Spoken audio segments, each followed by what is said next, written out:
آپ حضرت نظامالدین اولیاء کے مرید بنے اور کچھ ہی دنوں میں آپ حضرت کے سب سے عزیز مرید ہو گئے۔ آپ کی شخصیت ایسی روشن ہوئی کہ آپ کو چراغ دہلوی سے نوازا گیا، جو کہ دلی میں چراغ دلی کے نام سے مشہور ہے۔ یہاں زائرین بھی آتے ہیں، لیکن ان کے مزاج کو بھانپتے ہوئے، یعنی کم سنکھیا میں۔ یہاں بھی میں کئی بار آئی ہوں اور مجھے بہت سکون ملا ہے، اور دل یہ چاہتا ہے کہ بار بار یہاں آؤں اور زیارت آپ کی کرتی رہوں۔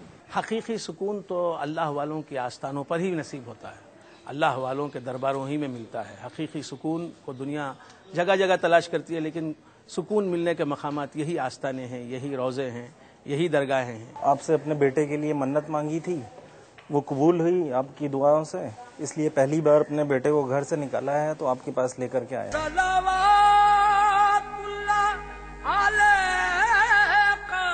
آپ کی شہرت اتنی بڑی، ایک شخص آپ سے جلنے لگا، اس کا نام تھا سمی تراب۔ نماز پڑھتے ہوئے اس نے شیخ صاحب کی کمر میں چاقو سے وار کیے اور بری طرح زخمی کر دیا۔ مریدوں نے اسے پکڑ کر سزا دینی چاہی تو شیخ صاحب نے اسے بخش دیا اور یہ کہا کہ اگر تمہیں چھریاں چلانے میں دقت ہوئی ہو تو میں معافی مانگتا ہوں، اور 20% نقد دے کر اسے چھوڑ دیا۔ کہنا اچھا تو نے جو خنجر مارے کتنی طاقت سے، تو وہ اور ڈرا، وہ کپ کپ آنے لگا۔ کہنا اس گستاخ نے بہت طاقت سے مارے۔ کہ اچھا، اپنے مرید سے کہا دیکھو اس اشرفیاں کتنے خنجر مارے کے ساتھ، یہ تمہارے ہاتھوں کو بڑی تکلیف ہوئی ہوگی جب اتنی طاقت سے مارے۔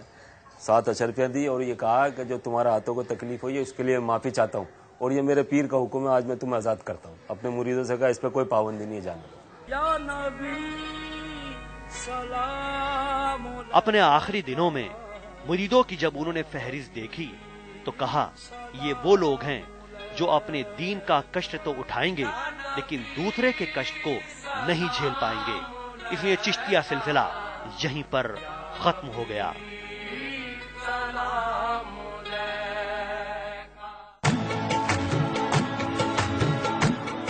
شیخ ابو بکر توسیری حیدری قلندری، یعنی مٹ کے شاہ، یعنی مٹ کے پیر۔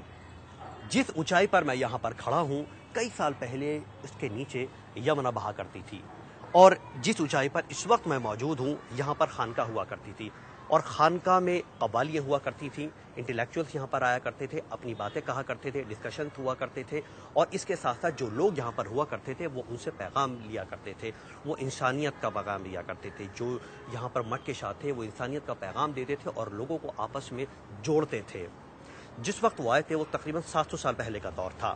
دمادم مست کلندر، علی کا پہلا نمبر، دمادم مست کلندر، کلندر لال کلندر، حسینی پاک کلندر، حسینی لال کلندر، دمادم مست کلندر، سیوانی لال کلندر، حسینی لال کلندر۔ مدھیکال میں دلی صرف سیاسی گتیودھیوں کے لیے نہیں بلکہ سانسکرتک گتیودھیوں کا بھی ایک بڑا کیندر تھی۔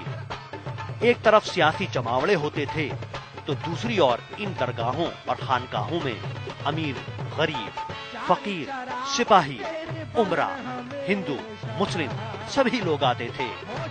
آستانوں پر اس بھیڑ کو دیکھ کر کچھ سلطانوں کو بڑی سرکشا ہوتی تھی، جس سے کچھ سلطان من ہی من جلنے بھی لگے تھے۔ ایسا ہی ایک سلطان تھا غیاث الدین بلبن۔ حضرت شیخ ابو بکر توسی حیدری قلندری عرف مٹ کا پیر اپنے دور کے پائے کے بزرگ تھے، اور جب قوالی ہوتی تھی تو حضرت نظام الدین اولیاء ان کی خانقاہ پر ضرور آیا کرتے تھے۔ حضرت نے انہیں کوئل کا خطاب دیا تھا کیونکہ مٹ کے شاہ گاتے بہت اچھا تھے۔ حسینی لال کلندر، علی کا پہلا نمبر۔ آپ ایران کے توسی شہر سے صرف ایک مٹکا لے کر آئے تھے، اور جو بھی ان کے پاس اپنی پریشانی لے کر آتا تھا وہ مٹکے میں سے پانی نکال کر دے دیا کرتے تھے، جس سے شفا مل جاتی تھی۔ آج بھی جب زائرین کی مراد پوری ہوتی ہے تو لوگ یہاں مٹکا، گڑ، چنا اور دودھ چڑھاتے ہیں۔ ولی ہیں، اللہ تک دعائیں پہنچاتے ہیں وہ ہماری، اور ہم پر رحم و کرم کرتا ہے اللہ تعالیٰ۔ یہ درگاہ دلی کے پرانے قلعے کے قریب ہے۔